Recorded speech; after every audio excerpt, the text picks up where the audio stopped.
Pretty good. You? Oh, Great. pretty good. Happy Yeah, Friday. doc. Same Good here. evening. Good Yeah, evening. right. Thanks. All right. So we are starting here. Time shortly. I think we have our special guest is here. We're waiting for our special guest. I think she's here. So we are all set to go. We can go ahead and start time now. Well, appreciate everybody's time. This is Eretmis Cyber Chat. We do this every Friday night, 7 p.m. Eastern, and we try to keep it an hour and a half. Tonight, we have one of our very own, Teresa, is a cybersecurity vulnerability analyst. She's going to be here to share her story with us, just like how we've been doing for the past, I think, 3 weeks now, right? And then next week, we are going to I'm trying to get Isaac next week. He's a SOC analyst. So Isaac is also going to be in the hot seat next week. So I appreciate everybody's time. Uh, we will go through the usual process of going through cyber news, and then we will look at our discussion for tonight. So welcome everyone, and like I always say, you are definitely going to get something for your toolbox. And it's Friday night; you could have been anywhere else, but you chose to be here, and we appreciate your time. We are going to make sure your time spent here is not wasted. So in the chat, you can put in team hashtag team live in the chat and take a screenshot of that. You can use that for certification renewal. For if you don't want to sit for the exams, but you want to use points like continual educational points, you can use that. And then also you can put in the chat. Let us know where you're joining us from. That way we will give you some shout out when we're about to wrap up for the evening, right? So appreciate everybody's time. You are welcome. We are starting time now. So, Eretmis Cyber Chat brought to you by Eretmis Academy, a cybersecurity institute based out of New York. And we do this every Friday night. So, if this is your first time of joining us, we encourage you to join us every Friday night. If you want to grow in the cybersecurity space, this is the place to be. So, here you are together with like-minded people. You are going to learn and network. That is the most important thing here. I'm Dr. Emmanuel Ledoux. I'm going to be the only pilot tonight, and Teresa is going to be our special guest. I'm a cybersecurity consultant, cybersecurity everything. I'm the CEO of Eretmis Inc., and then also the founder of Eretmis Academy. I'm a former University of I'm the former professor at CTC and also University of Maryland Global Campus, and a former United States Army captain, a member of the Forbes Technology Council, and the CEO of Eretmis Inc., a cybersecurity consulting firm. I'm also a QSA, so I'm so many things. So with that being said, Eretmis, we are partners with CompTIA, and what this means is that we have 20% discount from CompTIA that we also push down to all Eretmis members. So if you are here and you are looking to sit for any CompTIA security, any CompTIA exams, right, reach out and we will show you how you're going to get a 20% discount. And for the Team Live that I was talking about, hashtag Team Live, if you want to renew any certification that you've had already, you can choose to sit for the exam again, or you can choose to use continuing educational points to renew. So taking screenshots of this program and all previous ones that we've had, I think each one, an hour counts as 1 point. So depending on the type of certification, if it requires you to have 50, 20, 30, you can, put them together and they will easily help you to renew your certification without resitting for the exam. And for Cyber Chat, we have a WhatsApp group, right? So in order not to miss any of our Cyber Chats and also in order to network, you can always join this WhatsApp group. The link will be posted as we are moving through the program. And for our YouTube, we are transmitting live on YouTube now. All cyber chats are posted on YouTube, so you'll be able to have access to our previous cyber chats. And for tonight, we will look at our cyber news. And there is some little learning on the cyber news on the vulnerability side because we are tackling vulnerability analyst tonight. So in the news, guess who is in the news tonight? OpenAI. So the owners of ChatGPT, right? So why are they in the news?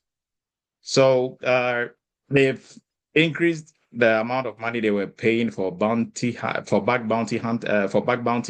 hunters.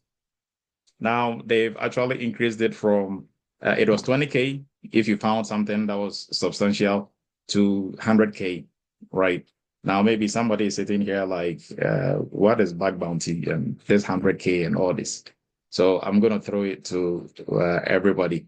If you can raise your virtual hand if you know what a bug bounty program is. It falls within the vulnerability management space.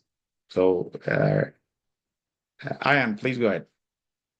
Yeah, bug bounties are essentially exercises where companies hire different programmers to actually go into their system and hunt for any bugs they might notice. And as you said, they usually get cash reward for this.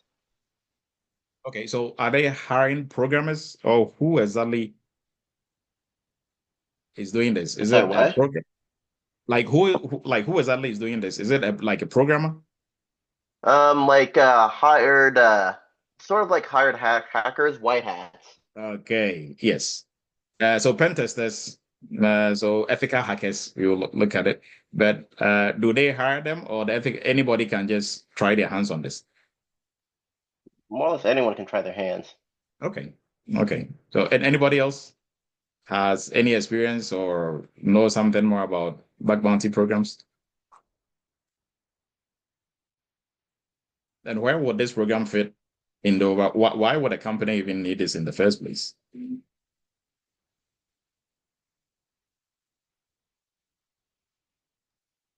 Anyone? Yeah, so I think I have to stay proactive. Say that again, please. I think it helps the company to stay proactive, Also, to stay proactive. and I'm saying like how so? How are they staying proactive with this? If you can break it down further. Oh, okay, yeah. So if they can find the vulnerabilities or the bugs before hackers have access to them to penetrate their system, then they can remediate those vulnerabilities or mitigate them. Okay. Yes. Yes. Rightly so. Charles, please go ahead.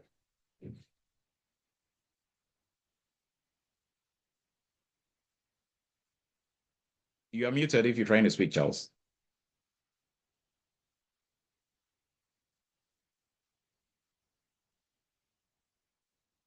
Okay, Kwame, you can go ahead whilst Charles is working on his audio.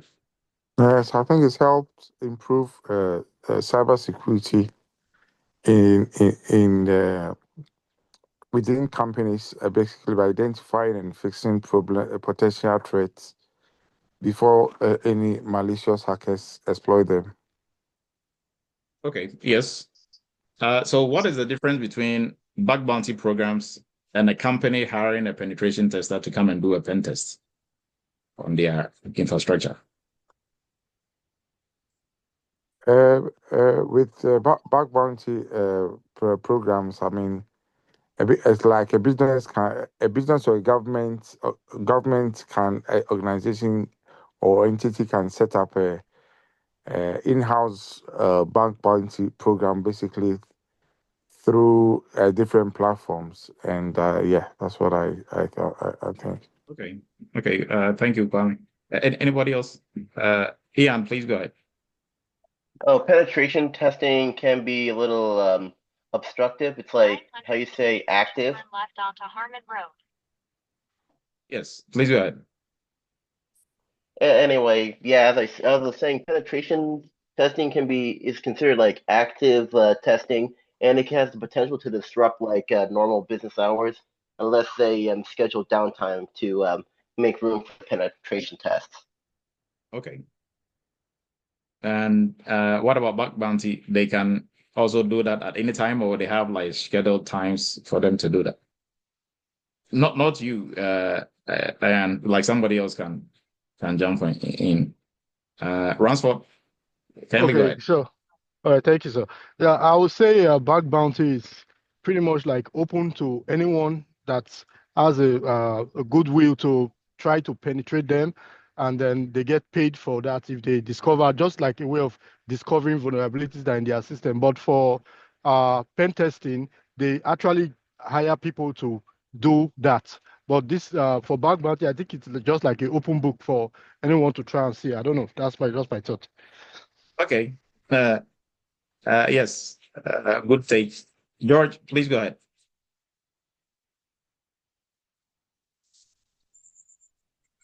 Good evening, Doc. I think pen test is time bound. And that's what I would say. That's my little experience about it. Okay. And bug bounty is not necessarily time bound. Yes, sir. Okay. Femi, please go ahead, and then we are going to move forward. Yeah, I would say bug bounty is okay when a country, when a company already have their vulnerability testers, when they have their vulnerability analysts, when they have their security control assessors, and they have the confidence that at least they are good to go, and then they can go extra mile to hire pen testers to still try to penetrate without success. Now they are giving open people the opportunity to be able to assess their account, to assess their company, to ensure that they have confidence. And if there is no confidence, if they have any reason why they are not tidied up enough, they pay for that one vulnerability assessment done by an external person. Just like when you have hackers from outside, white hackers, they are paying people to hack into their account, knowing fully well that they've paid enough, they've done enough internally, and they've done enough from the pen testers. So the little, maybe 10%, 5% that may be opened, they're opening it up for people outside to try. And if you are able to get it, you get paid. Okay. Thank you, Femi. So before we jump into like the details of it, and then which will make this story make more sense, in every company, in terms of for cybersecurity, they need to have a vulnerability management program in place, right? And the vulnerability management program is where we will have a vulnerability analyst and people within that space. Now, when we talk about vulnerability management, mostly, most people will just think we are all biased. We just think about the vulnerability assessment part, which is conducting a vulnerability scan and then identifying your vulnerabilities and fixing them. That is not all when it comes to the total vulnerability management program. That is a part of it, right? As part of your vulnerability management program, your vulnerability management on its own, it falls under the bigger umbrella of risk management within the company, right? And under your vulnerability management, you also have your patch management and other sub programs underneath it. Now, let's discuss just the vulnerability management program. Conducting your vulnerability assessment is part of it. Doing your scans and fixing vulnerabilities identified. Yes. Conducting regular penetration tests, where we are either going to have an in-house pen tester who is an ethical hacker who is going to try to break our network or try to breach our network, and whether they are successful or not, they give us some insight into vulnerabilities they identified. So that is one. And then also we have vulnerability research program, which is part of the bigger vulnerability management program. And then we have also the company should have a channel, a reporting channel, whereby if somebody from the outside discovers a vulnerability, they are able to report it within the shortest possible time. And vulnerability researchers who discover the vulnerability, they also get a response within the shortest possible time to the effect that the vulnerability is going to be fixed or looked at. Now, as part of this, we also have the bug bounty program. Now, for the bug bounty program, is pen testing that is like 24 hours. And the pen testers or the ethical hackers, they don't get paid unless they find a vulnerability, and not just any vulnerability, but a substantial vulnerability that can really cause issues or problems for the company, right? So we have some penetration testers, ethical hackers. All they do is they don't work for a company.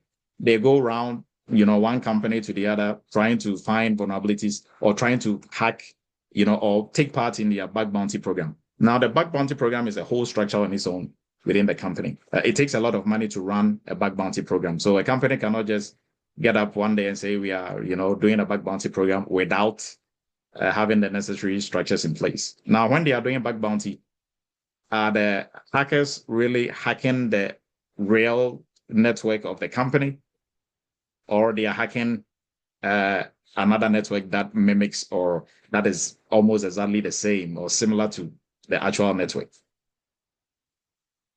Anyone? What do you think? Do you think they are going to be hacking the actual, company's network, like the production line? I would think like a honeypot or like a. Yes. So Jennifer put in there honeypot. Yes. So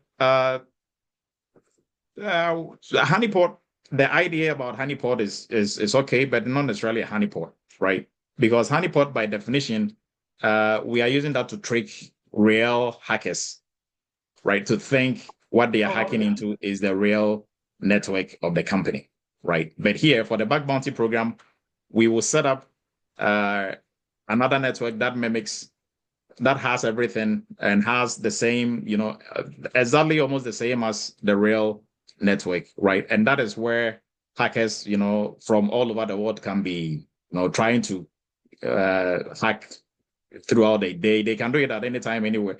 So that is what George was talking about. The one that we are doing within our company, it is time bound because that is actually on our network. The one that they are doing for bug bounty, it is not time bound. It's 24 hours. You can go in there constantly researching. Sometimes it will take them months, weeks, years to find something, right? Now, when they find something, there's a channel that they're going to report that through. And if the company, review, they will do a review of it. And if that is actually, what they are looking for or something that is like a big catch, then they get paid. Right. So they get paid. We are going to discuss what an IDOR is. So they get paid by, some certain level of, by levels, depending on how much they're able to catch. Right. So hopefully that makes sense. So everybody sees the bigger picture where a bug bounty program will fit within an organization and right under the vulnerability management program for the company. Right. So, like I said, it takes a lot of resources and a lot of money and effort to run a bug bounty program. So, but companies who are doing this, it's good for them because, like, I don't remember who said that it makes them proactive, right? Just like how the pen testing that they are doing within the company also helps them to stay proactive. But the difference between this is the pen testing you are doing within the company is not the whole entire year, right? And then also you cannot use your production line to be doing this. There will be a big distraction because you are working and somebody is randomly scanning your network and doing all sort of, right? So if there is one network that they can, play around with and, an application on there similar to what you are using that they can play around with and trying to find problems and issues in it, that will help the company, right? So for OpenAI, they have such a program. And, before now, they were paying $20K, so $20,000 for, if you, like, that was the maximum payout. So if you found the biggest vulnerability, they were going to pay you, the max you could get paid by participating in their program was $20K, right? And anybody can, participate in a bug bounty program. So if you are just starting off in ethical hacking, and you think maybe now you have the skills and you can, try your hands on, yes, you can try your hands on different, if you go online right now and you type in bug bounty programs, there's a whole list. Different companies have them. Google and other big companies, they have it, right? So now OpenAI, they are pushing their maximum payout to 100K, right? So I think now this story will make more sense. So the increase is to help draw more people into the program, and two, to motivate ethical hackers to be able to participate in this, to be able to find, vulnerabilities and help OpenAI to be more secure, right? So we are going to talk about something, priority I1 to 3 idle. So what is idle? That is the next thing that we are going to be looking at, right? We are looking at the cyber news, but we also have to learn from it from the educational standpoint. So this is kind of the vulnerabilities that you are finding, the tiers that they put them in. So previously they were paying, a minimum was 200 to 400, and the maximum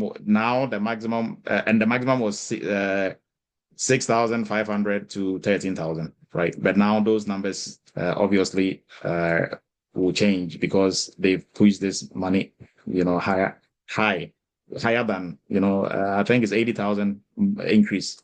So although we are not doing studying bug bounty tonight, but I was asking, what is IDOR? What does it stand for? Right. So it's insecure direct object reference. And this simply is a security vulnerability if whereby applications allow user input. So any application that allows user inputs, if it doesn't properly do authorization checks or authentication, then anyone will be able to have unauthorized access to sensitive information that is being housed or that is being hosted on this application, right? So idle vulnerabilities, that is what for bug bounty programs, that is the pay scale, right? How many of that you find will determine how much you get. So that is what we are looking at. The maximum payout was 20K, right? So the minimum was 200.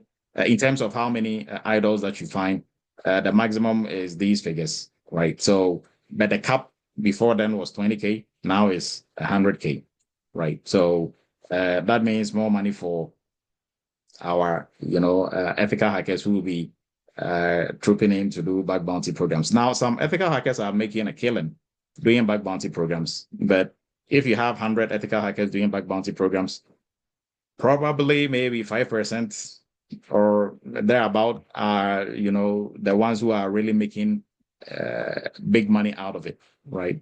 You can find something and you're probably going to get $400 or $500, based on how much, like the level of idol that you are able to find and what that merits in terms of payout, right? So simply any vulnerability that requires or that has to do with user inputs that an attacker can use to exploit an application is what we will classify as idle, right? So with that out of the way, we are going to jump into tonight's discussion with Theresa as our special guest. And like we did last week, everybody else is going to be my co-pilot. Theresa will introduce herself, and then once she introduces herself, give us a rundown into what she's doing. The floor is open. You can ask your questions, but a little bit of housekeeping stuff. Kindly raise your virtual hand or put your question in the chat, and we are going to answer that accordingly, right? So before we jump into and bring Theresa in, we are going to do a quick run through the programs that we offer. So we are offering, before I do, at least I forget, still going back to cyber news. So OpenAI, one thing that I forgot, kindly, this is for you to dig more into it. They have some cybersecurity scholarship programs, right? Research scholarship programs. So kindly look into that. They also have AI cybersecurity initiatives that they are pushing. You can also look into that. I just wanted to bring that up. We didn't have that much time to go through all those different programs OpenAI is putting out there. So with that out of the way, we offer our AI governance specialist program. Now, AI governance is like the GRC of AI, right? Now, the GRC of AI is called AI governance. And what this program is about, simply, you are not going to be doing coding or none of that. We are looking at the governance, risks, compliance of AI systems that organizations are using, right? So if your company is using any AI systems and tools, we need to be able to have structures and measures in place to make sure they are in compliance with all AI frameworks or standards or laws and regulations that are out there within your country, within the world, depending on your company's footprint. Also, we have to look at the risks that AI poses. So AI comes with a lot of risks, bias. It has to be transparent. It has to be, we can go into all those details. And then also within the governance side, there has to be policy structures in place within your company. So that is what you're going to be doing as an AI governance specialist, right? So it has nothing to do with coding, and you don't necessarily have to be have an IT background or necessarily cybersecurity background. But if you have any of those, it's a big plus, right? Because you'll be able to also understand what is going on more, than somebody starting from scratch. But yes, simply you can start from scratch also as well. Now, also our cloud security program. This is vendor neutral, so we cover all the cloud systems that are all the cloud service providers. So Azure, AWS. We also cover Google Cloud. Now, those are the three big ones, and that is what we cover. Now, for this also, but for this, we encourage you to at least have some cybersecurity background, right, coming into this, because if you don't, the concepts and the theories that we are using and the best practices we are using in the cloud is no different from what we use on-prem, right?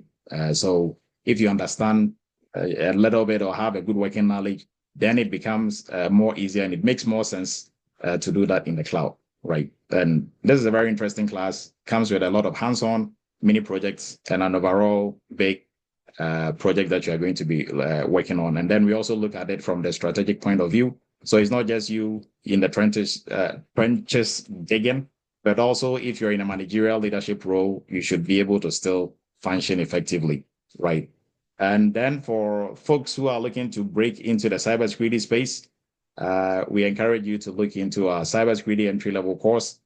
This course, don't get carried away by the name. Even if you're in IT already, this course is really going to help you. It takes you from scratch. We assume you don't know anything, and we build you up all the way intermediate level knowledge and skill, and then we move you into our internship where you get to work on real world security projects. And you're also going to have mentor and mentors here to help and guide you. And then we also help with job placement.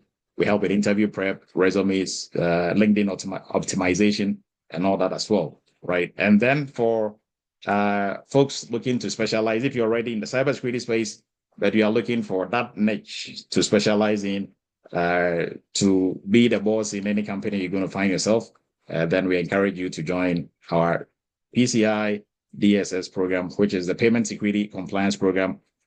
This is by far the highest. So this course has the highest paying students in the Eretmis Academy family, right? So look into our PCI program, is the best out there. Now, for folks looking to bridge between knowledge and skill, if you have a certification and you are not sure you'll be able to do the job, you have some training elsewhere, it was just theory, you've not actually worked on any project, we encourage you to look into our GRC internship. Our new cohort is starting tomorrow, 10 a.m. Eastern. So if you are still on the fence, trying to see what to do within the security space, like I always say, you can learn all you want. You can, learn theory all you want. On the job, what you are going to do is not multiple choice. So problems that you are going to encounter on the job, it's not going to come with multiple choice answers for you to choose from. It's not an exam on the job. You're actually going to do, right? So on the job, if you are, hey, John, welcome. We need help with our policies. So there you are. These are the two policies we have. Come up with other policies that we're supposed to have, or help us conduct a security posture assessment. And there you are scratching your head. At that point, your knowledge can only take you so far, right? Because if you've never done something, you've never done it. You can read about it all day long, but if you've never done it, but this internship really helps you to work on these projects in real world. And then also the best part, we walk you through to do these projects manually. So during interviews, you have something to talk about. Not like, how do you conduct risk assessment? You're like, oh yeah, I use ZenGRC. And then what? And ZenGRC, right? But here we take you through how to manually do it. So step by step, you do this first, you do that second, right? What frameworks are you using? What rich registers are you using? Right. So I can't speak to this enough. There are a lot of folks on here who've gone through this program who can attest to it. Right. So if you've never done anything in the cybersecurity space in terms of projects, kindly look into this, right? Don't take my word for it. Ask folks who've been in it and those who are working currently on the job, what this has done for them on the job. And we've had, I think, Bettina, we've had Michael, and tonight we have Theresa, and there's a whole host of them, who will attest to what they got from this program. So with that, we are going to jump into our discussion. So Theresa, please, if you are on here, kindly unmute yourself and let us know you are here, and then we are going to start our discussion. So the WhatsApp link is going to be posted, so kindly be on the lookout. Whilst we are going through the discussion, we are going to go ahead and post the link. Right, so is Theresa ready? You better give me that. Yeah, Dr. Edu, I'm here. So just like you said, I'm Theresa Bekwe, and for my job title, I'm the Vulnerability Program Manager for Signify, and I joined Eretmis Inc., Eretmis Academy, June 2023, and in December I got this role, and I've been doing this job since. All right, Theresa, we appreciate you joining us. Now, if you do us the honors and walk us through what you do on a day-to-day basis as a vulnerability analyst. Of course. So for vulnerability management, my job really is to identify, prioritize, and mitigate vulnerabilities on organization systems and networks so that we can reduce cyber attacks. And so what I do on a daily basis is that my job is to make sure that all these vulnerabilities that are identified on our network are remediated. And so I do all that, mitigating those vulnerabilities and making sure they go away. So when I come in, we do use this system called Vulcan Cyber. That is our vulnerability management system. And with this tool, we have all our scanning tools integrated with it. So what it does is that we do have scanning for vulnerabilities coming from Qualys, CrowdStrike, NetSparker for our applications. We do have App Omni for our monitored services. And then all these are dumping vulnerabilities into the Vulcan tool. And what the tool does is that it helps us to prioritize these findings as they come in. And so once we get them, my job is to just go into the system to make sure that we are focusing our resources on the critical ones that we have in our environment. And so the tool helps us to prioritize those findings based on the risk scores. And so once those are identified, within this tool too, it's also linked to our ticketing system. And so my job is that I have defined some criteria within the Vulcan tool that is able to take these findings, create a ticket in the tool, and then take it to Jira so that I can track these findings with the associated the SMEs that are responsible to remediate them. And so once they come in, the tickets come in. Once I log on every morning, my first task is to go into Jira and see which critical vulnerabilities have been identified. And then once I see them, I will go ahead to schedule meetings based on the ones identified for the day. And it's a continuous process for me because these vulnerabilities don't cease to come in. So every day I do have meetings with SMEs from our application team, our data team, our network team, looking at all these vulnerabilities that are coming from their system, their end, to see how we can remediate them within the company's SLA. So that is what normal basis I do, the job I do every day. And I heard you earlier that vulnerability management is not just finding vulnerabilities. We also have integration. We do have integration with pen testing vendors as well. And so once these testing is done, the pen testing for our mobile devices, for our networks, all these are also dumped into the Vulcan tool. And so in as much as we are looking at vulnerabilities on our systems, penetration testing results are also being dumped in, and I'm also working with the teams to remediate these findings. Thank you, Teresa. So as you're going through, you were mentioning all these tools, and it might sound a bit very, very intimidating for somebody who wants to get into this space. Does it mean I have to learn all these tools before I even apply for a job, or how will that go? Did you know how to use all these tools before you started? No, I did not know how to use all these tools. Once I got on, they were now onboarding the Vulcan tool. So the company provided all day training, I think 2 days. And then I learned the tool to how to use it. And then for those scanning tools, I do collaborate with engineers for each of these tools, scanning tools. We do have engineers who are specifically working on those tools, and so once these results come in, I do have a session with them to really understand what a vulnerability is. So you really don't have to know all these tools before. When they were hiring me, they didn't mention that I was going to use all these tools. They just mentioned a few, just to know that you understand the concept of scanning tools and how they work. But it's not a requirement for you to be hired. No. Okay, so and are you the one doing the scans, or the These engineers are doing the scans? And okay, can you the, go ahead? these are automated, right? And so they are running by themselves and dumping the results into the Vulcan tool. If there is any question I work with the engineers assigned to the tool. So I'm not the one running the scans, but I'm also responsible to really understand, right? And so once the SMEs come on, some of them is the first time for them seeing the vulnerability. They don't even understand. But good thing for me is that I always have these SMEs on the calls. And if they have any questions, they will answer them. And as I meet them and as I talk to them, I'm also learning every day. So sometimes they are not on the call, but with me speaking with them so many times, I get to understand some of these findings, these vulnerabilities.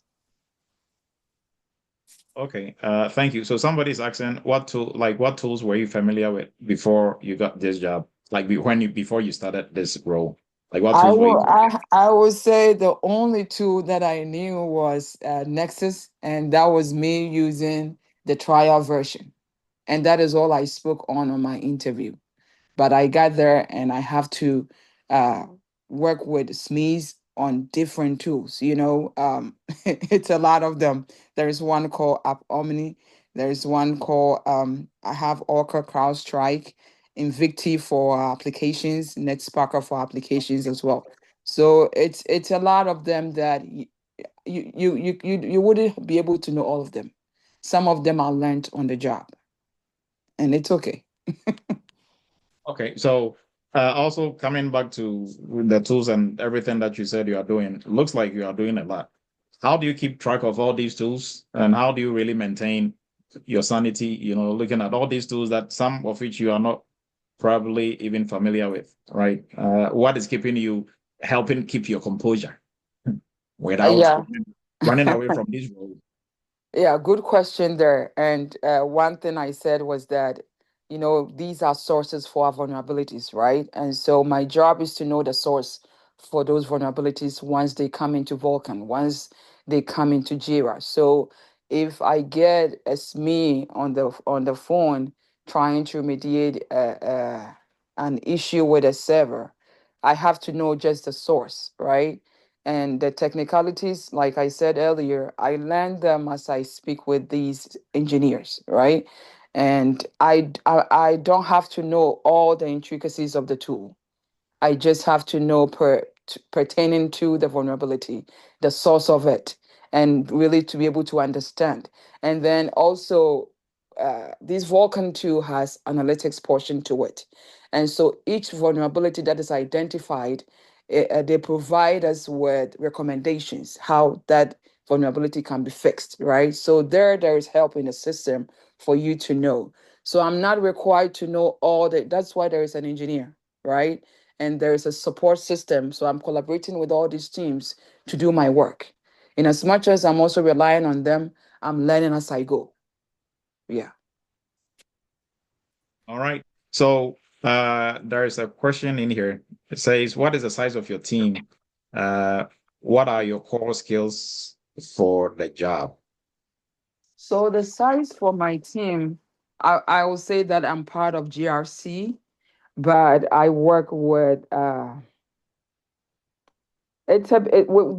like looking at the teams I work with is a lot of them. The data team, the network team, servers that are still running our critical end of life assets. So I'm always meeting with new people, and it's unending. But really, I don't have to keep track of all that. I always focus on the vulnerability at hand, and then make sure that it's remediated. So the size of my team is based on the vulnerabilities identified. That will throw me to wherever I have to go, whoever I need to reach out to fix these vulnerabilities. Okay, I and I hope I think that, answered the question. Mhm. yes. So that was the size and where you fit within the organization. Now, the next one is, what are your core skills for this job? I mean, what do you think are some of the skills that you need? So you can run us through your technical and non-technical skills that is helping you really do this job. So for the technical skills, right, you need to really understand some of these vulnerabilities as they come in. So you need to have technical skills, knowledge of some of these vulnerabilities. And so I do have access to the National Vulnerability Database, and I'm always researching on some of these new CVEs as they come in. So the skills needed, you need technical knowledge to be able to even support these teams to even lead them. Yes, I do have the technical SMEs on my side, but you also have to bring your portion to the table as well. So you need technical skills, and then also you need communication skills, right? So I'm always meeting, it's a field that you are always meeting new people. And really the people you meet is always based on the vulnerability identified. And it's the whole enterprise that this kind of is going on. So I'm always meeting new people. So you really have to know how to communicate, and it's a remote role, but I always want to show a face to what I'm doing. So always I'm showing my video. I'm meeting new people. So it's just normal life, right? Create a face to the job you are doing. I meet them. We talk on, how these people are. You just, like relate to them normally, make sure that everybody is comfortable. Then you present the issue. You have to know how to talk properly and communicate properly as you meet these new teams. Also, you need to be very detailed oriented, right? You need to know your facts before I meet these people. I take time to look at the vulnerabilities, what the recommendations are, so that I can speak to them as I meet them. Also, you need to have like um, I would say project management skills, right? So you have to be able to be flexible. You have to be able to lead, because as when you meet somebody and you really don't know what you are doing, the person will not take you serious. So really have some leadership skills that you can command some like get somebody to do the ask, right?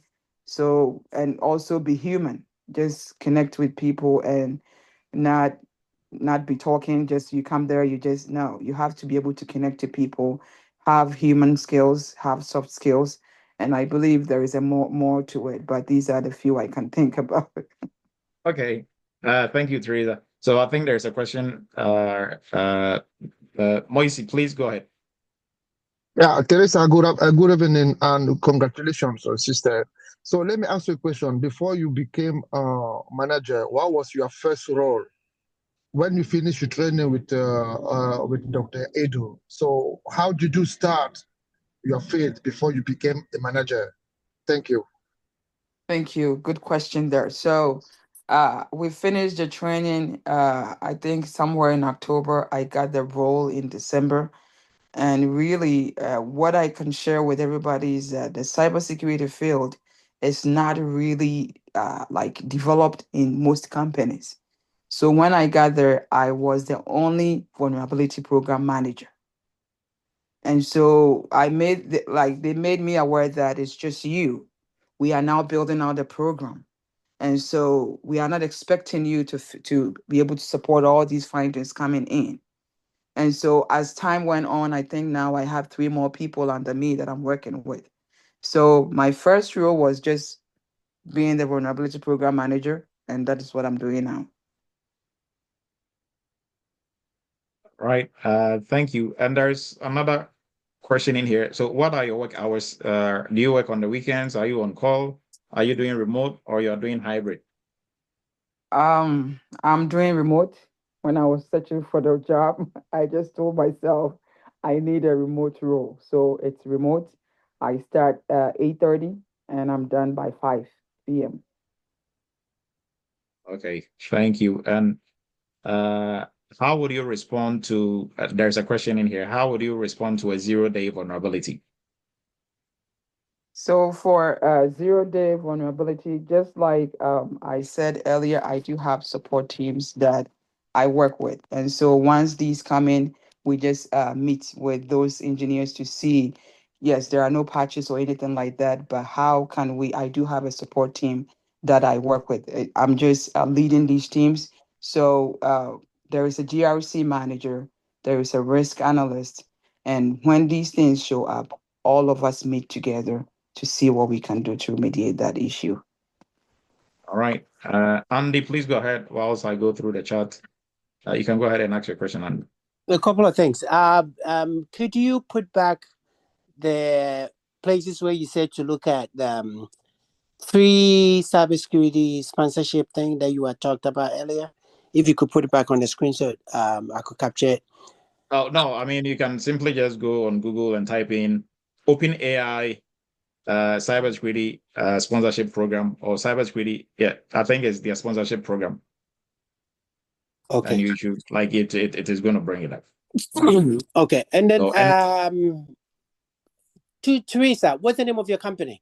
And what is amazing to me is they keep talking about these openings of cybersecurity, but I can't seem to find in Illinois.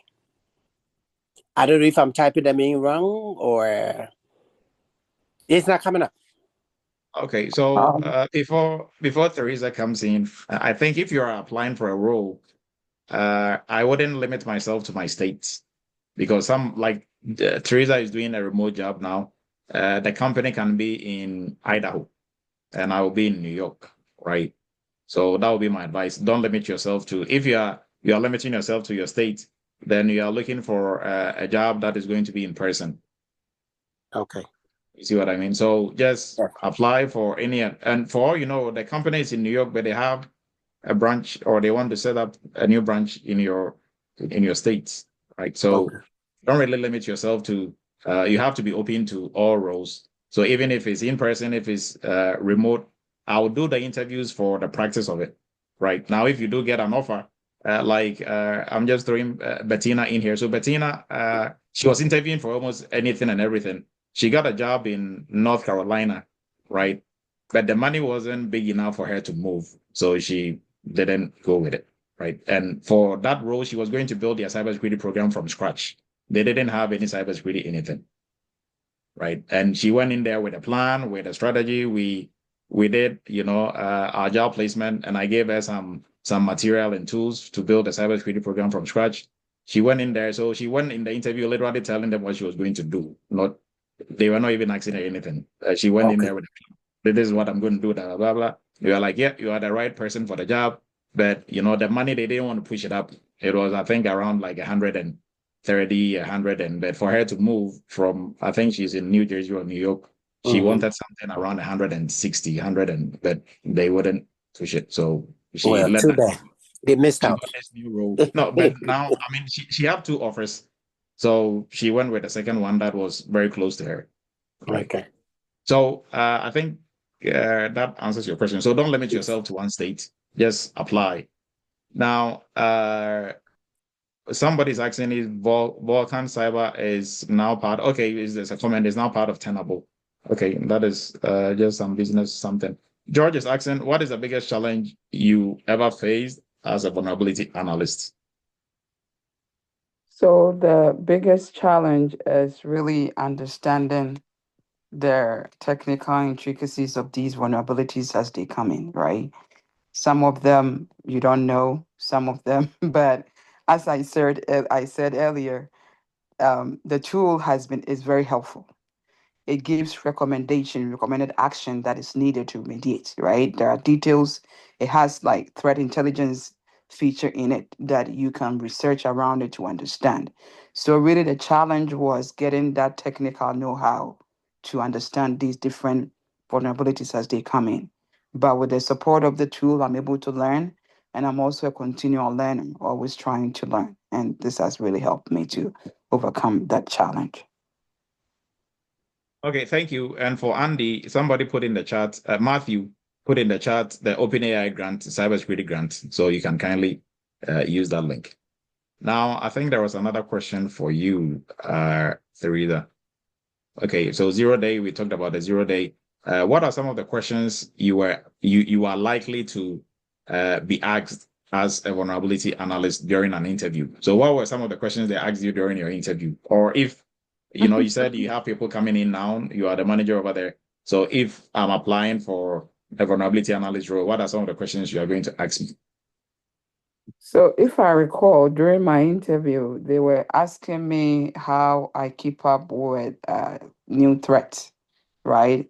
How I keep myself updated. And I think that one, I gave them a response of the National Vulnerability Database and signing up to receive newsletters and new threats as they come in.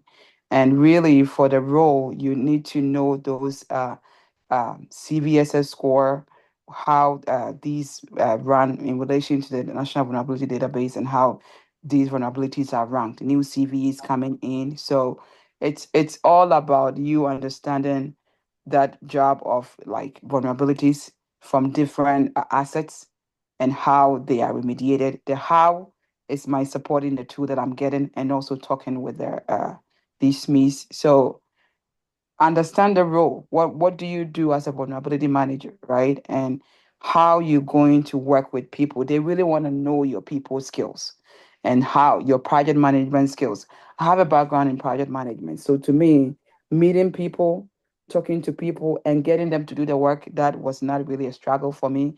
But they will ask you that question, how your soft skills, how you relate to people, and how you can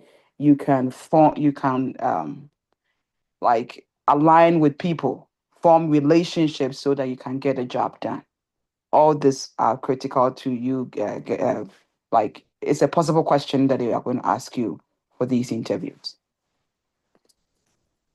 Thank you, Theresa. Now, I think there was another question in here. Let me pull this up. Okay, do you have any problems chasing down engineers and SMEs to mitigate these vulnerabilities? Yeah, it's obvious, and it's one thing I always deal with. Some of them will come on the meetings very defensive, and they would, yes, they are those responsible, but they will push the burden to somebody else. One example was this guy I met. It's like they added new companies, and so like new subsidiary companies. And so I got the name that he's the one responsible to remediate some findings in quality. And this guy just came and said, well, I'm moving to a new team, so I might not be the one responsible. We talked about 5 minutes. He's like, okay, I'll support to do the work. And you tell me the way he spoke, he just said he's not the one. He's been remediating these findings for 3 months now.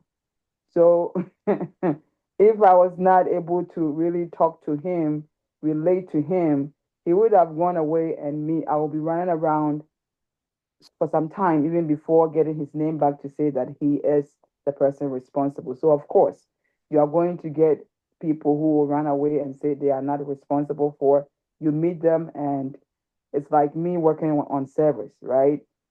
Somebody will come and say, this portion is not mine. You meet another person, the same person will say that. But I don't give up, very resilient. because this is on me. At the end of the day, I think every month I run a vulnerability program review, and I have to show the progress I've made remediating all these findings. And so there is a report for me to give. And so I always try, even if, yes, it's tough to, people will run away, people will say they are not responsible. I go back to their managers, get a name again. And what I got to do was that I got to the point where I was inviting their managers to the meeting. If you give me a name, I will tell you that, well, do you mind if I include you in the meeting? And once I did that, I got people to own up to these vulnerabilities more, and there was more remediations from that end. All right, thank you, Teresa. Ichioma, please go ahead. Yeah, thank you, Dr. Edu. Thank you, Teresa, for coming to give us to share your experience as a vulnerability manager. So my question is, after you identify vulnerabilities, for the critical vulnerabilities, is there an SLA? Yes, there is a them? company SLA that we have to follow. So for my company, I think criticals are 30 days, and then we go to 60, and then we go to 90. So there are SLAs, and these SLAs are being tracked within the Vulcan Cyber tool. So if it's past SLA, it will let you know. And so I'm always working against time to make sure that we meet these SLAs. And I communicate this to these engineers as we meet for the first time and let them know, how long they have to remediate these findings, these vulnerabilities. All right, just to get clarification on the 60 and 90, it means 60 days and 90 days for critical vulnerabilities? 30 days for critical and 60 days for medium, and then the lows, and then the other ones that are just informational. If it's low, we are not required to remediate. All right, thanks for the insight. Critical, high, and medium, yeah. Okay, so Ichema, you are throwing SLAs around, and somebody is there like scratching their head. I said, what are they talking about? And always want to break things down, grandpa style. What is an SLA?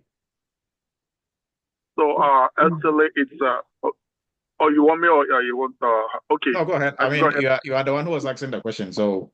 Oh, okay. So SLA is the time assigned to make sure the company's time assigned to make sure a job is done. Okay. So if anybody and if Teresa also want to maybe dive a little bit deep more into that. That way, okay. I mean, we're all here to learn, right? So if somebody is on there not up to speed, then they will know exactly what you're talking about. But what does it stand for though? SLA is service level agreement. And so this is part of our company policy, that vulnerabilities that are critical, that are high, that are medium, meet certain timeline for remediation. So it's the service level agreement, and it's part of our policy. So for criticals, ours is 30 days, and it's communicated. And there is we make them aware, we train them on the policies we have, so everybody is aware. My job when I meet you is just to remind you that for this critical vulnerability, you have 30 days per ISLA to remediate. And these SLAs are built into the Vulcan tool. So it's telling me how many days left. So it's like it's open that everybody knows. Thank you. And I think there was a question still in here. Okay, so Leslie and others were putting service level agreement in there. Great, thank you. Now, Teresa, if you can, somebody might also be thinking, I mean, you walked us through some of the things you do. You said you start work at 8:30. Can you walk us through? So 8:30, you open your laptop, you are working remotely. What happens from there till 5? If you can just walk us through that timeline. Yeah, okay. So when I log in on 8:30, for my team, we do have Even though we are not agile, we have a stand-up meeting in the morning that we update everybody on what we have for the day. And so I just run through my calendar, discuss with them what I have for the day, and then once I do that, I mean, as I mentioned earlier, I do have weekly meetings with different teams. And it's my all the job I do is just meeting with people to see how they are doing on their vulnerabilities. So once I would do that 15 minutes call, I just go back to back meetings on with different teams to discuss how they are progressing on their remediations. Anybody have any questions, any new ones that come in, I make them aware. I do have a Jira board that I show during meetings to show them this is the board, this is what you are responsible for. All the teams have access to the Jira board. So once an issue is remediated, they just attach the findings. They close. When I meet them, I check to see if all those check marks are met, and then I just move on to the next thing. So it's just me meeting with different teams during the day. When it's 12 o'clock, I take my lunch for 1 hour. I come back sometimes, and just like I mentioned, there is also a program meeting monthly that I do to update the company for, I mean, the status for the program, where what I'm doing with all these vulnerabilities, how we are progressing. So if it happens to be on that day, I will hold that meeting for an hour. And then GRC, the whole entire GRC too, we do have a weekly meeting that we also update on our individual programs as well. So really my day is just normal. And it's not like somebody is calling you to see where you are, because you are working, because you have a target to meet at the end of the month to report. So really that's what I do, unless you have any specific question on anything that you want me to share. Okay. And so you just mentioned about like a target to meet by the end of the month. Uh, how do you go about meeting that target? Like, do you set your own weekly targets and, to help you meet overall target by the end of the month? And how is your target like? So I said target because for me, month to month, I have metrics to show how I'm doing for new vulnerabilities added, how many remediated, how many that are still pending, how many criticals came in, and how many are remediated from that point, how many assets, how many new assets were added to Vulcan. And it shows the count for each vulnerability for each asset. And so, and then I have to also speak to the overall security posture for the company, because all our assets are integrated with Vulcan, and Vulcan will give you the overall security posture. So for me, we need to have a good rating, right? And that is what I meant by the target. Each month, I want to show that our security posture is improving. And I can do that by working with these teams to make sure that their findings, their vulnerabilities are remediated. And sorry, I keep saying findings because in Vulcan too, we do have findings from our penetration testing that I also work with the teams on. Okay, Teresa, thank you. Now for, up to where you've been talking through what you've been doing. How did you get there? Like, how was the journey like from where did you start to where you are currently? What did you do in terms of training? What was your background? And, if you can walk us through briefly how you got to where you are right now. So if anybody is looking to get there, what are some of the things they're supposed to do? But we are going to go more deep into, what are some of the things they're supposed to do based on what you know now. But how did you start your own journey from where you were to, and what even triggered you to, jump into cybersecurity? So to answer your first question, Dr. Du, I mean, my background, like I mentioned earlier, was a project manager. No cybersecurity knowledge or anything like that. Uh, I think I first took a training with a group on RMF, just that. It wasn't enough for me to get any job, because once you go on the job, they want to know your basic knowledge in cybersecurity, and just RMF was not enough. So after the training, I did many interviews, which I never got a job.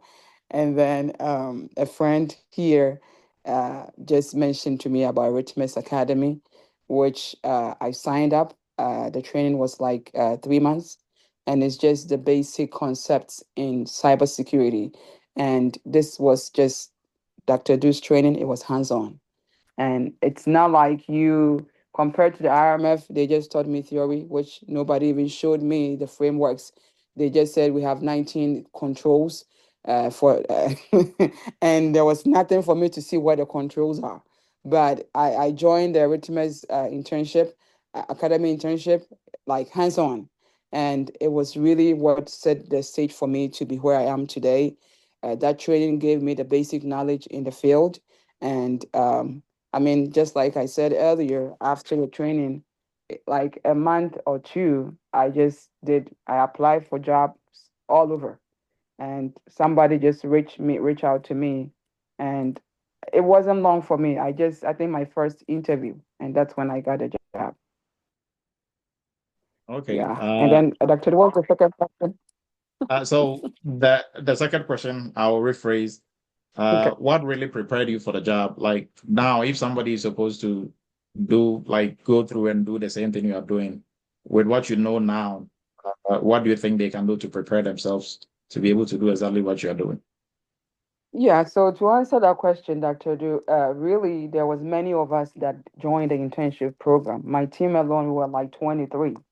And it more so depends on you, right? So in the training, when like weekly meetings, some did not show up. So a great commitment on your part to commit to learn, to commit to do the work given. It's one great way for you to be where I am today. Because if you just join and you don't commit yourself to consuming the information given, doing the assignments that you are given, you will not get anything out of the internship. So I hope Dr. Edu answered your question. Yes, and also like you were talking about the like going back to what you do on daily basis, the National Vulnerability Database, CVSS core, and all that. Where do you get to learn all that to be able to function on the job? Because frankly, I don't know what training will really go through that. Most training, GRC training, will just touch on frameworks, and then that's it. You are done. How did you get to know all these to be able to function in the role that you are in? So when I got on the job, right, really I didn't have much knowledge in that, but I saw that there was this one engineer that I work with who just share with me new CVEs that are coming in that we need to look at. So she really took the time with me and said that, so when I send you these CVEs, this is where you can go to and understand what they are and the recommended remediations, so that when you meet with the teams, you know what to say, what to do. And once we went through that training, I mean, I took it upon myself to really go there every day, like as often as I can, to really learn. Because as I told you, this Vulcan tool is just bringing in new stuff. But for the CVEs, she just gets the alert, right, as the engineer, and she just shares them with me. And she's like, we need to work on this. And so once I get that, I have to research more and learn more about it. That's how I kept myself updated on the CVE side. All right. So simply, what I get from what you're saying is you have to be a continuous learner, Yeah. right? So keep learning. On the job, you are still learning.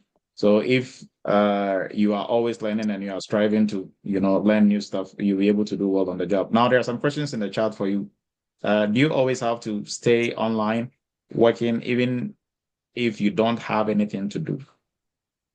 There's rarely a day that you would say you don't have anything doing. Because as you can see here, yes, I've got 3 additional team members that they are also meeting with new stakeholders to remediate. So it's like every day there's something to be worked on. But one thing I want to say is that nobody is watching you. Are you online? Are you not online? I mean, I do take my frequent breaks, 1 hour break lunch. Sometimes I log off 20 minutes to do stuff for myself. And it's not like I don't have anything doing, but even though it's remote, uh, I'm able to get some time for myself. But one thing I want to say is that even though it's remote, I want to keep myself responsible, accountable to the work I've signed up for. So you don't abuse the remote portion of it. So I always try to show a positive attitude, even though I'm just remote. I try to be there and do the work. All right, thank you. And another question: did you have Security Plus before securing this role? So I had Security Plus, right? But even before I joined Eretmis Academy. But when I went to the interview, nobody asked me about any certification. So it's just me trying to achieve and do something for myself. But what I just want to say is that getting a job is not about how many certifications you have. If you go to the interview and you are able to speak that on the internship, this is the hands-on experience that I got. Like speak to whatever they're asking you. Nobody will dare even ask you about how many certifications you have. Right. And I think Andy is asking the name of your company. Signify. Signify. Okay. Yeah. Signify. Okay. And then there's another question. How many people report to you? For now, 3 people. All right. And another question, which vulnerability newsletters did you sign up for, and which database do you use? So the database is the National Vulnerability Database. That's one common one that I use. And then for the newsletter, let me see if I have the name here. Yeah, I'll share that in the chat. All right. And for maybe folks who are asking the National Vulnerability Database, what is it? We did a cyber chat on it a while ago. So if you go to our YouTube channel, you see that one. And also, we also did a cyber chat on CVSS course. I think that was together with the National Vulnerability Database, right? And in the internship, I'm not sure if during Theresa's group there was, we didn't do a full project on it, but there was some videos on vulnerability research where we took you through the National Vulnerability Database, CVSS course, also MITRE and Attack, OWASP Top 10, and all those, right? So, and for OWASP Top 10 and all those, we have also done some cyber chats on them. So if you go through our YouTube channel, without even you being part of the internship, you'll still be able to get some info on that as well, right? Now, also, I think, is there any question in there that I missed? And you can also raise your virtual hand and ask your question. So everybody is my co-pilot tonight, right?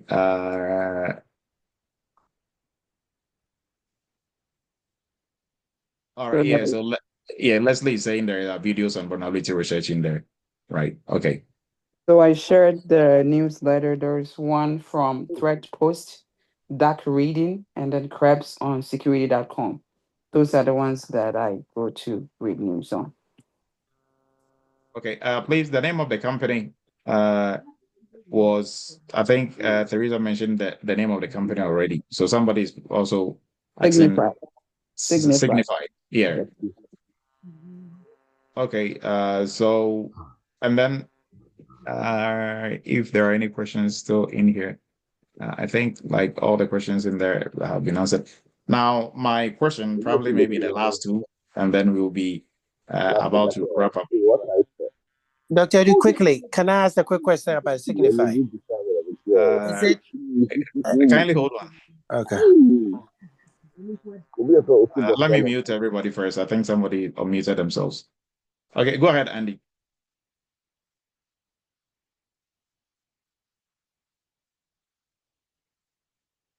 You are muted, Andy, if you're trying to speak.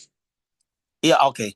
Okay, so it says Signify a healthcare, what kind of organization is it? Healthcare. Okay. Yeah, sorry, I muted everybody because I think somebody unmuted themselves unknowingly and they were speaking on the background. Thank you. All right, so Theresa, how did you prepare for your interview? That is a good question to help everybody else maybe prepping for interviews now. How did your interview prep go? So for my interview prep, I guess maybe I'll I'll go back a little bit. I mean, after the internship, right? Dr. Du takes us through how you can even prep your resume. So I followed all the instructions, set up all my professional links, and I applied jobs on Indeed and LinkedIn. And then for the interview, I think for this specific one, I recall rightly, um, for the first two ones that I did, I booked an appointment time with Dr. Du in his appointment system. And then I shared ahead of time, I shared the job description with him. And so he met with me, and I mean, the kind of support I got, uh, I'm not being paid to say anything, but it was good, right? So he went through all the, I learned that before you go to job interview, every bullet point you need to be able to speak to that bullet point because you don't know what the person is going to ask. So for every bullet point on the job description, Dr. Du came with guidance. This one, you need to look at this. This one, you need to look at this. For the ones I did not know, I went to research more and learn more about those topics. And then I remember the time that I scheduled with him, we met, and then the next level to I scheduled another session, and Dr. Du couldn't show up. But Dr. Du called me, I think around 6 o'clock. Teresa, I'm ready for you. I said, Dr. Du, I'll be there. I was late for an hour. He spent time with me all that evening to ask me these questions, how I was prepared to answer these questions. So all I'm saying is that it's not just about you going to the Eretmis Academy to be trained, but the support you get afterwards is immense. The support to even put together your resume and let alone guide you to know what you are going to say because the job is specific to a specific domain. And on the internship, we received broad basic knowledge about cybersecurity. But each of these roles that you're going to apply might focus on maybe risk assessment, uh, third party, and so you need to channel your mind to that specific job description. And that is the support I got for me for this vulnerability management role. Because there wasn't much when I checked the description, there was more I needed, but Dr. Du helped me to fill those gaps.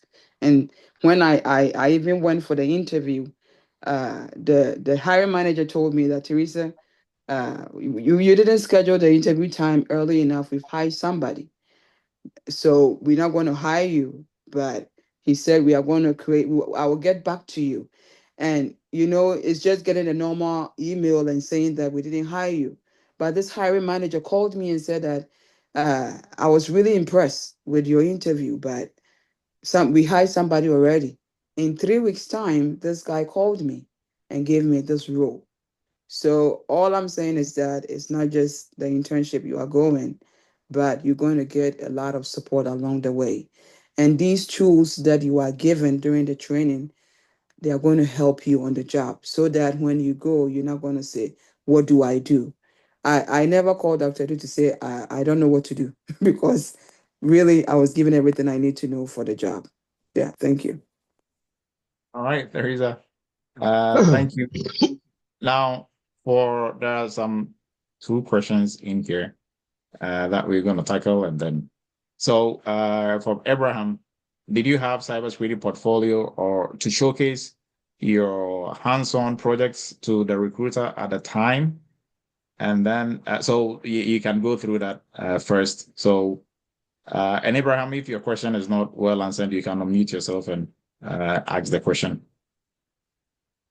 So what I remember is, I mean, on the internship, we were given different teams to work with. And so I remember during the interview, they asked me about, how will you work on a vulnerability with different team members, right? So that team dynamics that played in our internship group is what I use to speak to that question. So it might not directly be related, but the experience that you get from the internship, you can speak to them during the interview. because they are really real world experience. We did third party risk assessment and we went through those controls, like what you need to do. We went through audit. So if they ask me, yes, I'm going to say the things that my teammates that I worked with during that risk assessment that happened during the interview. And I'm not sure if I answered your question. You can say more to it if. All right. Thank you, Teresa. There's another question. Did you apply through the company's website, or they used an easy apply, or I mean, was it on LinkedIn or any of these places, or did you actually apply through the company's website? I used Indeed. Okay. That specific job was through Indeed. Okay. And I think there was another one here from Jason. Jason is joining us from Japan. Based on the market now, what role would be the most available, or is it like, Jason, are you trying to say the most available for you, or like the most available to get, or the easiest to get? Overall, Doc, is it hybrid, on-site, remote? That's what I'm Okay. asking in terms of role. Okay. Good morning, Doc. Good morning, Jason. Teresa, please go ahead. So really, like I said earlier, for me, I have little ones. I just told myself I want remote and I got it. But somebody told me that their job description was hybrid. He went for the job and they made him remote. So some of these hybrid, what I'm saying is that they just want to put in there that if there is ever the need for you to come to the office, you don't say that you are remote, so you are not coming. But once they hire you, mostly you are going to spend your time remote. So it's just the reality. But for me, it's just remote, and it depends on whatever the market offers, right? So I can't really tell which one is easier. It depends on where you are located, what you are looking for, and all those factors. So maybe I would defer to Dr. Edu to add more. Yeah, so I wouldn't really limit myself to whether remote or on site. I mean, just apply to any and every job, do the interviews. Like I'm saying, there are some jobs that were hybrid. We have a lot of students who started off as hybrid.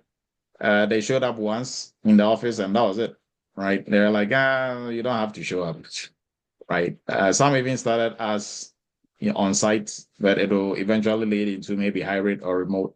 So if you limit yourself, when you are searching in the search engines, if you are limiting yourself to remote, there will be some jobs that are remote but wouldn't have the tag remote, right? So you are just reducing the number of jobs that are out there for you, right? So just apply for anything and everything. The goal here, when you are really, looking for your first gig or second gig, the goal is to get as many interviews as possible, right? So you can't get those by limiting yourself to specific, so I can be in New York and interviewing for a job in Seattle, and I have no, wishes of moving to Seattle, but I'm doing it for a purpose, because that Seattle interview, regardless of how well or how bad I do, is prepping me for the next interview of the one that I'm really yearning to get or to do, right? So look at it more that way than to say, okay, I just want a perfect scenario, get a perfect company,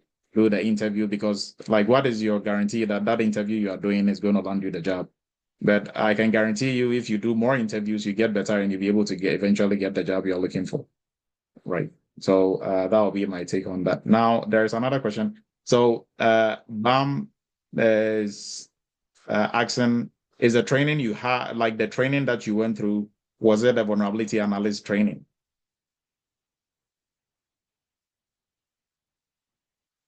So the training I went through was just the basic cybersecurity knowledge through the internship.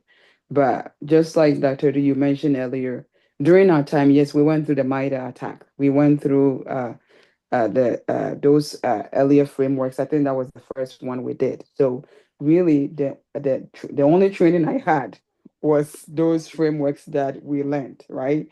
But again, what I've come to realize is that once you get the basics, it's easier to apply this knowledge to every field. So if there is this security audit you have to do. You have to run them against some controls, right? And in the end, you have to like see where the gap is and how you can close the gap. It's the same way that I can relate that knowledge to vulnerability management. So what I would say is that the training didn't cover all that I'm doing now, but it gave me the basics of cybersecurity. And that is all you need. And once you get that basic knowledge, you can relate that knowledge to every field, even though it was not covered. You can like study the field and really understand what they are asking you to do. Thank you, Teresa. And I think that was so. And there are some, thank yous in here for, being a role model. Your story is impressive. There is a whole bunch of them in here. So your last words for the group before we wrap up. So maintenance has the rods, right? Maintenance. Oh, They have the shower. kindly go ahead, Teresa. Oh, Matthew, did you have a question that you wanted to ask? Yes, thank you so much. I wanted to ask, what are the metrics that they use to evaluate your performance? Then number two is that how were you able to handle your first 30 to 60 days when you resumed the office? Thank you. Yeah, so on the metrics side for performance, really at the end of the year, it's just company goals that we are evaluated against, right? And once you join every company, I know mostly companies, you set your goal, right? There's team goals, there's individual goals. And really, my goal was around the program that I'm leading. And so really, it was how I've been able to collaborate with the teams to drive vulnerabilities down in the company. And I mean, I had the KPIs to show, month to month how these vulnerabilities were coming down. So really, I was evaluated on the goals that I set for the program and how I collaborated with different teams and what others had to say about me in the end, in my communication, in my meeting with them too. So those were the metrics. I don't know if that answers the question. And then you said my first 30 days. Yeah. My first 30 days really was trying to get the broader picture. So as I said earlier, when I got there, they were now implementing the Vulcan tool. And so it was just all training to understand what the tool does. So it was really beneficial for me. And then once I got there, this tool was integrating with Jira, which, as a project manager before, I've had many years of experience using Jira, so it wasn't something new for me.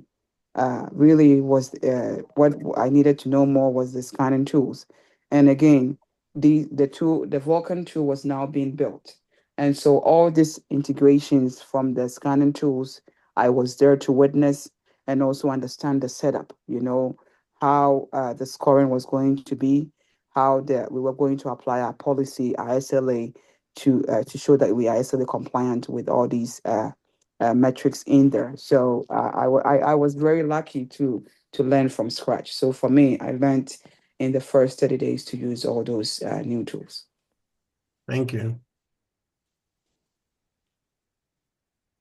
All right. I think Matthew had the last question, and I'm not sure if there there are two questions, I think, in there. So, okay, the one from. So John is asking, how many people secured jobs in your internship group? In my internship group, I would say about 3 or 4. And I'm not surprised because even before we started, we were around 23. But by the time we're ending, we're around 15 or so. So just like I said, it's all about commitment. And people will go to the extent to sign up for the program, but they will not commit their time to it. So that is why if I say 4, those 4 people were committed. They showed up every meeting. And that was really explained why those 4 got a job. And then also, for the group, Teresa, they are mostly in 2 groups, Yeah. right? You start with group ADDI and group diaspora care. So she's speaking for her group. Yeah. Right.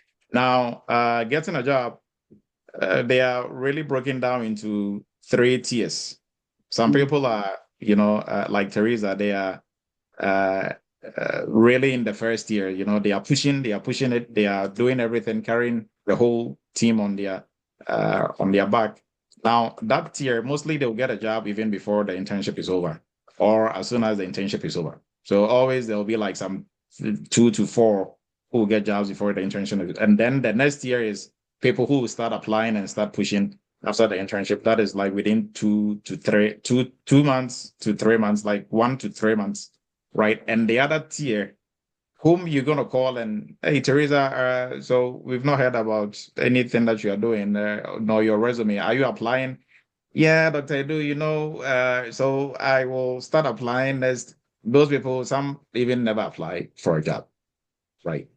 And for when eventually they get serious and they start applying, they reach out for help and they do get jobs, right? So we can always break them into categories. Somebody will finish and, probably they will turn around and come back maybe after 6 months. That is when they want to apply for jobs. So mostly if everybody was doing exactly what like Teresa and everybody else was doing, by the time they were done, I think probably if they were 25, at least 20 will get a job, within the next 3 months. But, like she said, our very first internship, we started with 65 people. Guess how many graduated? Like 30. Some people will just show up, pay, okay, I want to do it. Now, when they start, they are like, this happened and that happened, and they'll just fall off the wagon. Others will stay to the end, but applying for a job now, they are like, I don't want to move out of my comfort zone, right? So really, you have a part to play. We have a part to play, and our part is we are going to be there to support you the whole entire time. Now, your part is to make sure you're actually applying and doing what exactly we tell you, right? So, any last words for the group before we wrap up, Teresa? What? Oh, All right. I had So I believe that I've said a lot, and all I would say is that if you are looking to make a career switch and you are not decided, do not. I would say that go for it. Because looking at the job I used to do before, many years I spent there, and given how much, coming to this field, few years, and how much I get, I think is worth the time for you, is worth I mean, the value is great. So do not hesitate. And then there are also myths out there. You need to have all the certifications, all the technical knowledge, and all that before you can get a job. Once you get the basic training, you can apply to every job that you find after. So, and for those that have signed up for the next internship, what I would say is that when you go, it all depends on you, how much you can get out of the training. Because there was a lot of us, Dr. Du came every week and shared a lot. But you could see that when we go to even ask for group team members to bring what they researched for the week, we got responses from 2, 3. So your commitment in that internship will determine what you get out at the end, and even if you are going to get a job. So that, I guess my last word. Do not just commit to being in this field. It's a very interesting field to be in. Do not be scared and think that you need so much in technical knowledge to be here. It's continuous learning. So once you get a basic training from the internship, you can build on that knowledge. And if you decide and you are going to go into the internship, commit your time. If it's 3 months, commit that 3 months. Let other stuff hold off, and then commit your time and everything to get the best out of what you can get during the 3 months. And once you are done, it will speak for itself and you will easily get a job. So really, that's what I have to say. Thank you, everyone, for hosting me today. All right, Teresa. So there were some last minute questions in here, which I think I can answer those. So for Teresa, she's going to put in her LinkedIn so you can, get her on LinkedIn. The number, I mean, just get the LinkedIn, and I think you'll be able to still talk to her on LinkedIn. And Kwame was asking, how did you change your LinkedIn to secure your first role? That we can talk to that also offline because we are wrapping up. Alan is asking, did you complete I think Alan is asking if you completed the entry level, not the beginners class, because the beginners class is just an introductory class, or you just the GRC internship. So Teresa did the GRC internship. Yeah. Yes. And then some. So I think like that is about it. So Teresa, if you don't mind, you can put in your LinkedIn in the chat, or when we send out the replay, we can also add Teresa's LinkedIn on there for you to be able to link up with her. So on that note, we are wrapping up. And for everybody else, thank you for joining us. We were at the peak, we were at 108 on there. So thank you, Teresa, for your time and sharing all this wealth of knowledge with us.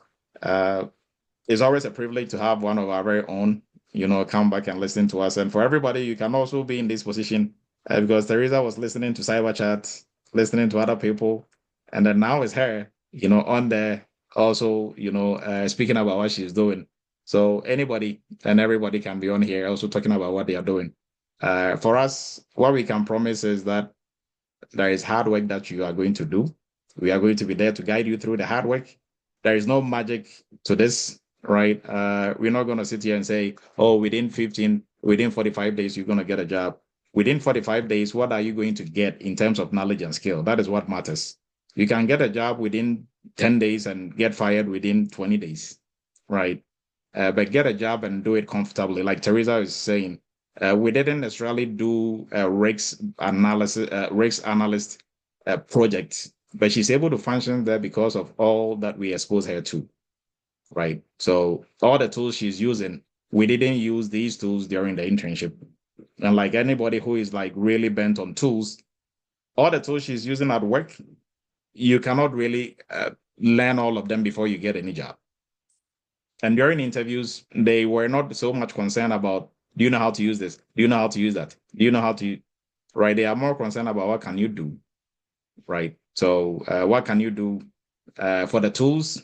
They can train you within a week, 2 weeks. But if you don't know cybersecurity, you've not worked on any project, it's not their job to train you on that one, right? So now wrapping up our AI governance class, everybody like Teresa and everybody else working in the security space, this is the next thing that you have to jump on, the AI governance. Get on this ahead of time. That way you're going to be part of the pioneers in the AI governance space. So if you're looking to jump onto this one, our next cohort is going to start probably sometime early May. So you can join us. And for our cloud security, if you're also in the security space, you've done some training elsewhere, you've even done some cloud training elsewhere, this is vendor neutral. We cover all the cloud service providers out there. So, and then we also teach you exactly what has to be done in terms of the managerial and strategic part of the cloud.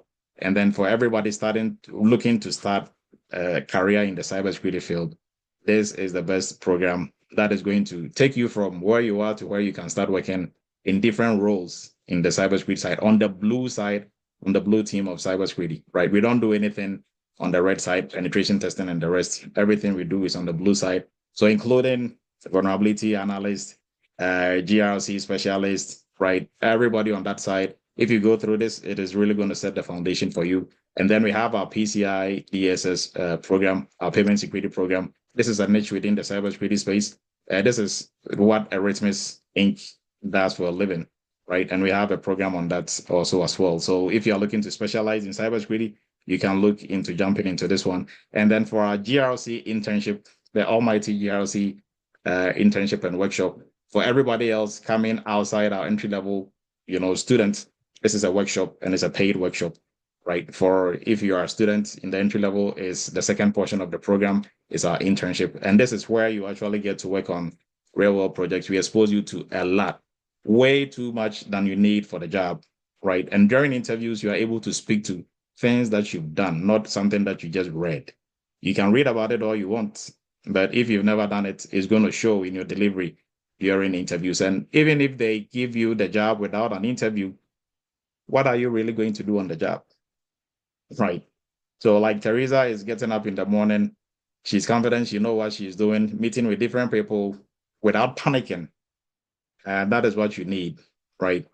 You don't want to get this job and everybody's happy for you, but you're not happy for yourself because you are scared to go to work because you don't know what to do or what you're going to do, or when somebody's going to find out you don't know what you're doing, right? So our internship is starting tomorrow. Our very first meeting is tomorrow. And all that information has been sent out already. If you are part of this and you've not received anything, kindly let us know. We will shoot you an email. But everybody should have received all the follow-up information about this. Our WhatsApp group has been posted, so kindly use the link to join. And then also our YouTube channel, everything that we do has been posted, is being transmitted live on there. And you can also watch our previous cyber chats on there. And Teresa, we appreciate you. We appreciate your time, and you are an inspiration to all of us. And thank you very much. We might also be reaching back. And if you can put your tools, the tools that you are using, before we wrap up, if you can put them in the chat for other people to also look into, we will much appreciate that. But for everybody else, we appreciate your time. Thank you. We are going to meet same time next week, and with another edition of Cyber Chat. We're still going to bring, I think we are shooting for Isaac. If he has time next week, we'll bring him. He's doing SOC. He's a SOC analyst. So that will also give us a different flavor and a different twist, right? Thank you, everyone. Have a great and wonderful rest of the weekend. We are going to meet same time next week. Good night. Thanks, Dr. Edu.